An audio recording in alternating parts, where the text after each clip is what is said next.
Bonjour les amis, bienvenue sur ce nouveau podcast. Alors, sur le dernier podcast, on avait vu point d'accroche.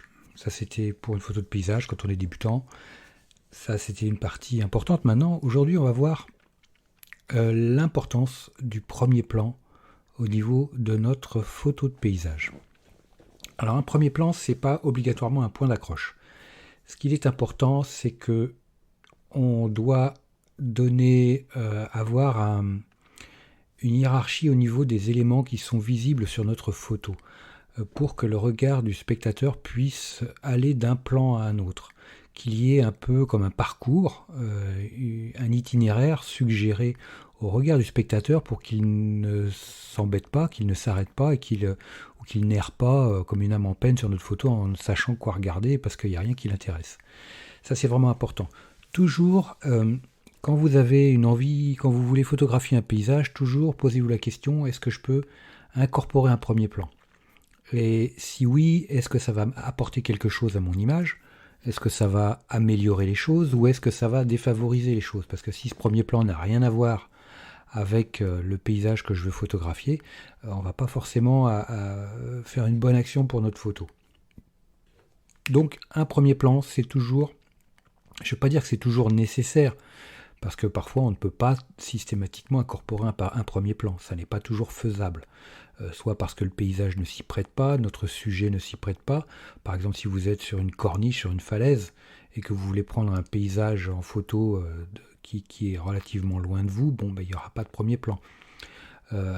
Par premier plan, j'entends par exemple si vous êtes sur une plage, le premier plan, pourra être un bateau échoué, ça pourra être...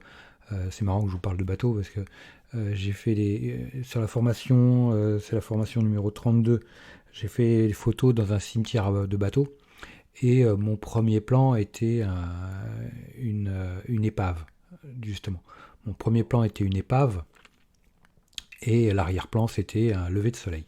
Donc j'avais défini, toute mon image se faisait autour de ce premier plan, avec la végétation, la salicorne qui était environnante au niveau du sol, et ensuite tout le décor et le soleil levant derrière.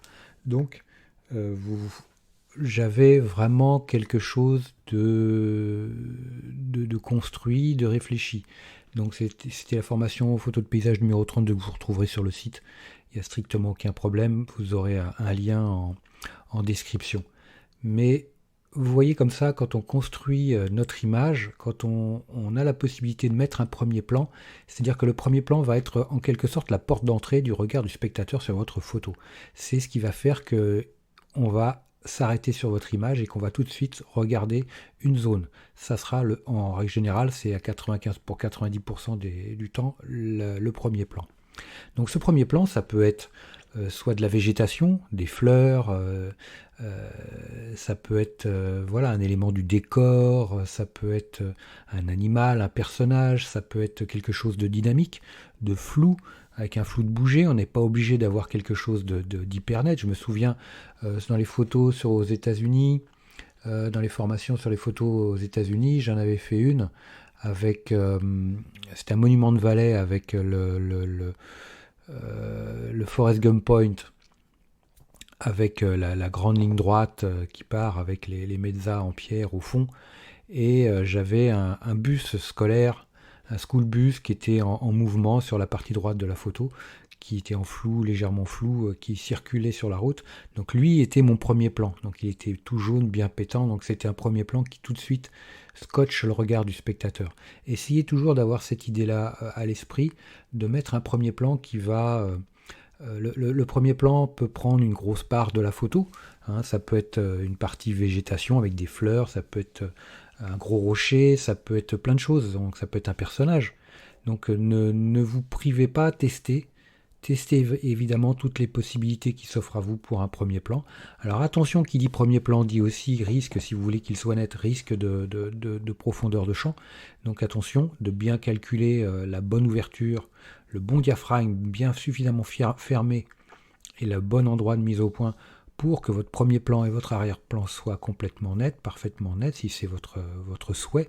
Donc ça c'est pareil, à bien checker ça, utilisez votre appli de calcul, votre calculateur profondeur de champ. Donc tout ça, j'en ai parlé dans un podcast précédent, mais vous avez toutes les possibilités, tous les outils pour éviter les mésaventures.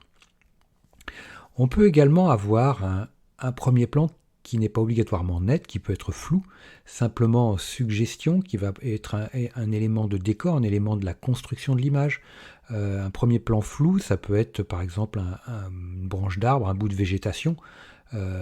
C'est totalement un premier plan qui peut faire un peu dans le style de construction, ce qu'on appelle un peu un cadre dans un cadre, avec un premier plan, un buisson, et on va voir à travers ce buisson ou sur un bord de buisson des fleurs, des choses comme ça va faire des taches de couleurs relativement floues.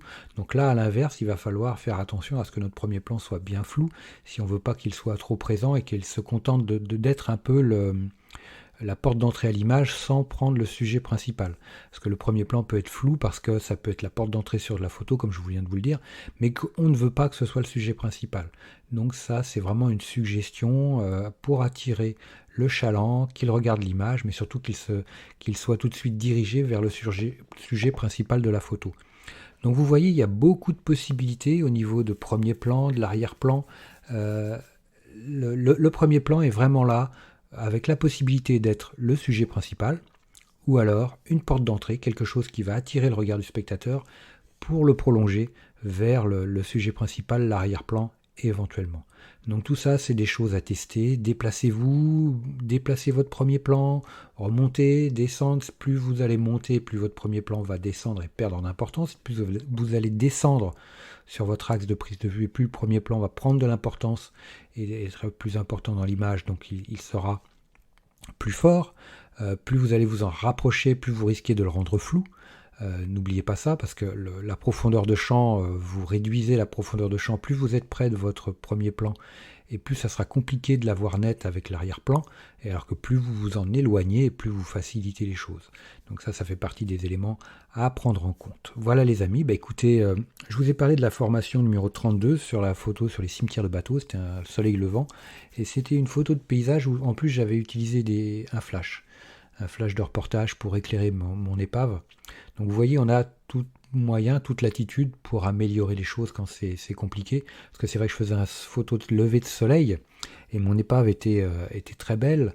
Mais mon souci, c'est comme c'était un lever de soleil qui était en fond, donc l'épave était un peu en ombre chinoise. Et moi, je voulais quand même voir mon bateau, une belle épave de bateau en bois. Et c'est pour ça que je me suis aidé d'un flash pour l'éclairer et avoir quand même toute sa texture et toutes ses couleurs avec mon soleil couchant derrière. Donc ça, c'était sur la formation photo de paysage numéro 32. Donc je vous encourage à aller voir sur le site. Vous allez sur la page des formations et vous voyez la formation numéro 32. Actuellement, vous avez 50% de réduction sur toutes les formations avec le code 50. Et donc voilà, comme ça vous aiderez un peu le site et vous aiderez également le blog. N'hésitez pas à me laisser toutes les étoiles possibles, les amis, sur ce podcast. Un petit commentaire sympa, ça me fera super plaisir. Likez, partagez, ça c'est super important. Et puis écoutez, je vous souhaite de très bonnes photos. Et puis je vous dis à très vite sur un prochain podcast. Ciao. Dernière petite chose avant de se quitter, si ce n'est pas déjà fait, je vous encourage à faire partie de ma liste de contacts pour bénéficier de conseils quotidiens, d'astuces photographiques, de choses vraiment utiles et intéressantes à connaître, à savoir, ou à se faire rafraîchir la mémoire sur certains sujets. Il y a toujours un intérêt à avoir un petit lien entre nous au niveau quotidien. Il y a aussi quelques réclames commerciales, je dirais, de temps en temps.